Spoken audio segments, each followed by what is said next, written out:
The mirror and the mess. I was just a kid when the world first cracked beneath me. One day my father was there. The next he was gone. No explanation that made sense. To a boy who only wanted his dad to come back. Through the door. Just a quiet shift in the air, like someone had turned the volume down on love. That's when I first learned what it meant to feel invisible. The day my mother and biological father split didn't come with fireworks or final words I could hold on to. It came with silence, the kind that sinks into a house and never leaves. I remember the cold confusion more than anything. No one told me how to grieve someone who was still alive. No one told me that I would carry that emptiness like a second skin. My mom tried to hold it all together, and she did it with a smile. Her mantra, "Everything is fine," became the background noise of my life. But I could see it in her eyes. The tiredness, the worry, the unspoken heartbreak. She masked it for me, and I learned to do the same. I learned that pain wasn't something you talked about. It was something you buried. That's when I started to split, too. Part of me craved connection. The other part shut down before anyone could get too close.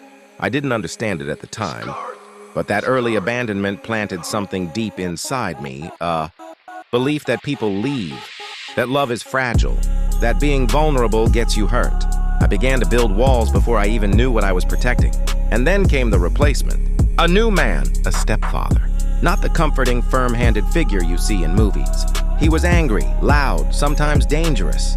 I remember once, after a fight, he slammed the car door so hard the window shattered. Another time, he went to swat me with a wooden spoon and hit the door frame. Instead, broke the spoon in half. That rage wasn't always directed at me, but it was around me.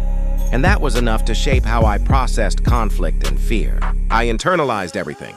No tears, outbursts, just a quiet storm growing behind my ribs that would at times explode, showing in anger or just pure rebellion. I became the boy who never asked for help, the boy who pretended not to care, the boy who learned that love could leave without warning and that emotions were something you kept locked away. And when I looked in the mirror, I didn't see a child.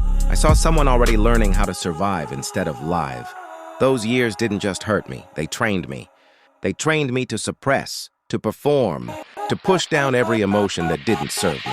And later in life, when I was out in the field or sitting alone with a bottle, I'd wonder why I couldn't access joy or trust or peace. But the answer was always right there in my childhood, in the mirror, in the mess.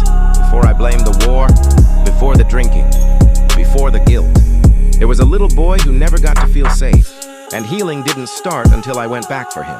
If this resonates, please like and subscribe. One love.